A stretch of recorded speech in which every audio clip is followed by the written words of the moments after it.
You beat me. Give me 5. Nice job. To get to it, right? You want to practice or play? Кевин Фицџералд е навик Good како и dance, секој Ella. друг 6-годишник. Раздигран, љубопитен и сака да игра на компјутер. Она што го одвојува од другите е Кевин не говори.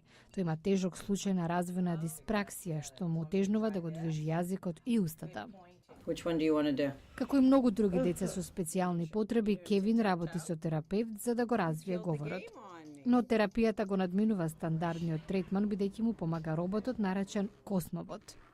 Керол Саманго Спраус, сертифициран невролог, работи со деца со физички недостатоци уште од 1982 година.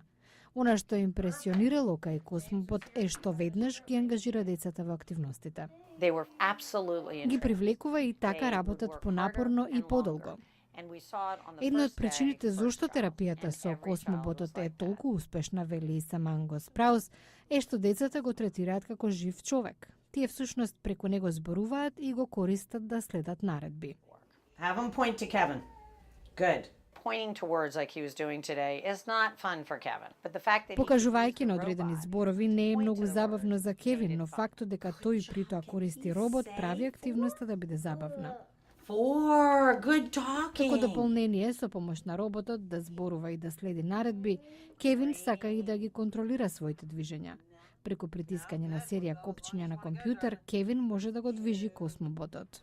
Мозокот за овој робот е доктор Корина Латан. Таа пред 10 години ја основала компанијата за истражувачки и развоен инженеринг Antrotronics.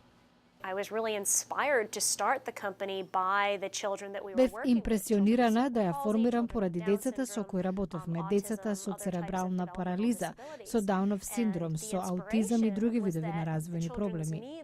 Не им беше излезено во пресрет на потребите согласно технолошкиот напредок. Given the technology advances we've seen over the years. Роботите за терапија и помош во социјализацијата како Космобот и натаму се сметаат за истражувачки средства, вели и доктор Латан, и во САД немаат честа примена како во другите земји широм светот. Сепак таа е оптимист дека тоа ќе се промени и дека Космоботот ќе стане попристапен за децата како Кевин.